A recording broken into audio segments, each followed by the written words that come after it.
As Africa's leading defence news portal, DefenceWeb aims to give you the latest updates on African defence, the South African National Defence Force and the defence industry. Hi folks, welcome to the past week in defence. In this week's edition on the continent, Algeria receives additional MiG-29 fighters, another vessel has been boarded in the Gulf of Guinea, Kenya finally received all 3 C-27J Spartan transports, and a statue of the first man in space is unveiled by Russia and the South African National Space Agency. In SA National Defence Force news, General Buthelezi is officially acting chief of the SA Air Force. The Chinese embassy increases support for SA military veterans. Dozens of military weapons are revealed to be lost or stolen over the last 3 years. Defence personnel and remuneration come under the Parliamentary microscope, and Cuban automated shooting training is demonstrated at Infantry School. In defence industry news, an African country orders armoured vehicles from Turkey's Otokar. There has been a resounding market response to the Pegasus vertical takeoff business jet. Rheinmetall Denel Munition receives a South African Army 60mm mortar contract. Denel says the Hoefyster project is the biggest threat to the company, and experts warn the South African defence industry is struggling, but revenues for growth exist. In African defence news, Algeria receives additional MiG-29s. Algeria has apparently taken delivery of the first of 14 new MiG-29M/M2 aircraft it ordered from Russia in 2019. This is according to menadefense.net, which reported in late October that the first fighters were delivered disassembled and were being prepared for their first flights at the Oran airbase. The website also said the MiG-29M/MiG-29M2 fighters will replace the MiG-29S aircraft operated by the Algerian Air Force's 193rd Fighter Squadron. These aircraft are identical to the MiG-29Ms Egypt recently acquired. Another vessel boarded in the Gulf of Guinea.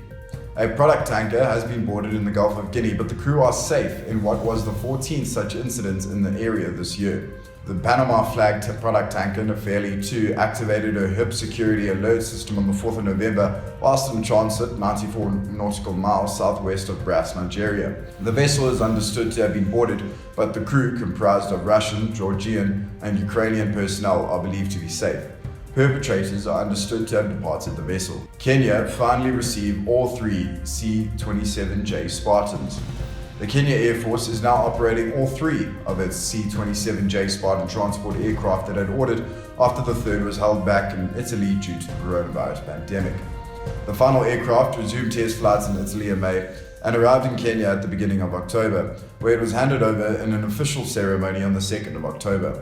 This was attended by Commander of the Kenyan Air Force, Major General Francis Ogola, and the Italian Ambassador Alberto Pieri, according to the Italian Embassy in Kenya. The third aircraft, believed to have registration 226, has been held back in Italy and used to deliver coronavirus relief aid across the country. The first 2 aircraft were officially taken into service in February. Statue of First Man in Space unveiled by Russia and Sansa. A monument to Yuri Gagarin, the first human in space, was unveiled at the South African National Space Agency Science Centre in Hermanus, 90 kilometers from Cape Town, on the 5th of November.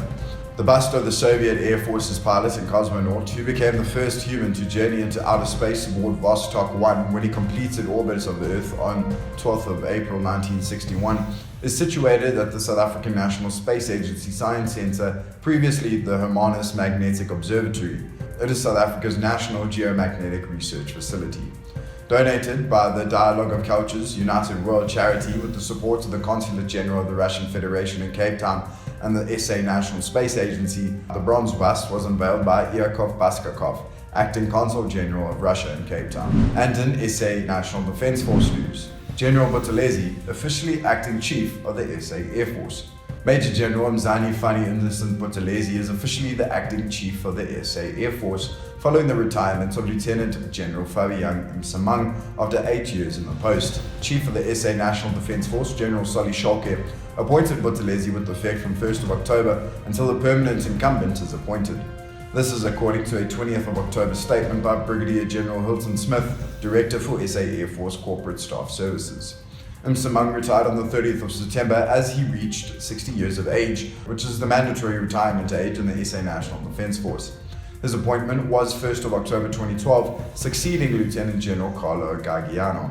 Chinese embassy increases support for SA military veterans.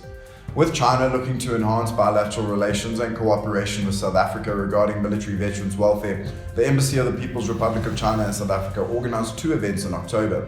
The embassy organized a donation by the SA China Shenzhen General Chamber of Commerce of 40,000 protective masks to SA military veterans via the Department of Military Veterans on the 2nd of October 2020. The ceremony took place at the embassy in Pretoria. The second event was the donation of 500 food parcels by the embassy to the June and Andrew Mahlangeni Foundation on the 31st of October. Andrew Mahlangeni was the first recruit outside of the ANC High Command to be selected by Nelson Mandela to join the new Umkhonto weSizwe in 1961, and Mahlangeni was in the first group of 6 persons who went to China in 1962 for military training, the first country to accept MK members for training. Dozens of military weapons lost or stolen over the last 3 years. 57 R4 and R5 assault rifles, standard issue for South African soldiers, were either stolen or lost in a 32-month period, according to Defence and Military Veterans Minister Nosiviwe Mapisa-Ngakula. She was responding to a question posed by Freedom Front Plus leader Pieter Groenewald. No dates are given in the official parliamentary reply, but the missing assault rifles, along with a variety of handguns, are among 8 cases still under investigation. Groenewald wanted the Mapisa-Ngakula to supply details of lost or stolen weapons and ammunition over the period of 1st of April 2017 to 31st of August this year. Another part of the minister's reply to the Freedom Front Plus Parliamentarian has it that 7,618 rounds of 5.56mm ammunition either went missing or were stolen during the same period. Other ammunition, no longer in the SA National Defence Force magazines and or weapon stores, includes 340 rounds of 5.45mm and 7.62mm rounds used by light machine guns and assault rifles, smaller quantities of 9.19 and 12.7mm ammunition, as well as single stun grenade and a yellow smoke grenade. Other missing or stolen weapons include 10 Z88s, 5 Berettas, 4 Stars, a pair of 6 Suriers, and 1 each of Glock and Vector handguns. None of the lost or stolen weapons and ammunition had been recovered at the time of the question being answered, which was the 20th of October. Defence personnel and remuneration under the Parliamentary microscope. The Portfolio Committee on Defence and Military Veterans is putting the microscope on the single largest cost item in the National Defence Force budget: salaries. A report prepared for the committee has it, among others, that the human resources component will eventually consume all resources required by the Department of Defence to execute its mandate. It also notes there appears to be an impasse between the Department of Defence and National Treasury regarding compensation of employees. According to the report, personal costs in the SA National Defence Force have become a major focus point in recent years, with the cost as a percentage of the total Department of Defence budget escalating annually. This will continue into 2020/2021. According to the original pre-COVID-19 budget, the allocation for spending on compensation of employees for the year was set to increase to 31.78 billion rand from 29.94 billion rand in 2019/20. An additional allocation of 763.42 million rand was made for the compensation of employees during the first adjustments appropriation in response to COVID-19, bringing total expenditure on this item to 31.94 billion rand for 2020/2021. According to the estimates of the National Expenditure and Finance Minister Tito Mbowene's budget, over the medium term, 61.2% of the Department of Defence's total allocation is set to be spent on the compensation of employees. Mbowene's adjusted budget, presented in October, calls for further cuts in salaries of government employees, including airmen, military medics, sailors, soldiers, and public sector employees in both the Department of Defence and the National Defence Force. That was decreased by over 956 million rand, leaving Minister Nosiviwe Mapisa-Ngakula's department with 30.94 billion rand to pay salaries. The Portfolio Committee on Defence and Military Veterans is also informed it is unlikely the Department of Defence will be able to stay within the compensation of employees ceiling for 2020, given the indication they do not seek to reduce personnel numbers and the fact that they do not implement required reforms, resulting in irregular expenditure for a number of years. Cuban automated shooting training demonstrated at Infantry School. Musketry is defined as the technique of bringing fire from a group of rifle and automatic weapons to bear on specific targets, and SA soldiers now have the added value of Cuban automated shooting training to up their musketry skills another level. This training was put into practice at the SA Army Infantry Formations Infantry School in Otokar, Western Cape, over a period of weeks. This saw Cuban instructors first show instructors at the Infantry Formation's prime training facility the ins and outs of the Cuban way with musketry. This embraces the philosophy, methodology, and technology of Cuban shooting training. With local instructors deeming proficient, Alpha Company of the current military skills development intake was identified as the first recipients of the new skill for South Africa's infantry fraternity. Their training was followed with demonstration of the new skill to top SA Army officers, including Chief Lieutenant General Lawrence Mbata. And in company news, African country orders armor Cobra vehicles from Turkey's Otokar. An undisclosed African country has ordered $110 million worth of armor 8x8 and Cobra Mark II 4x4 vehicles from Turkey's Otokar, which will begin deliveries next year. The company said the contract marks the first order for armor vehicles from Africa. It has previously sold a large number of Cobra vehicles on the continent. The contract includes spares and training. Deliveries will begin next year and conclude by the end of 2022. Resounding market response for Pegasus vertical takeoff business jet. Since Pegasus Universal Aerospace announced the development of a vertical takeoff and landing business jet, there has been a resounding response from the global market, with interest in corporate, medical evacuation, search and rescue, and other variants.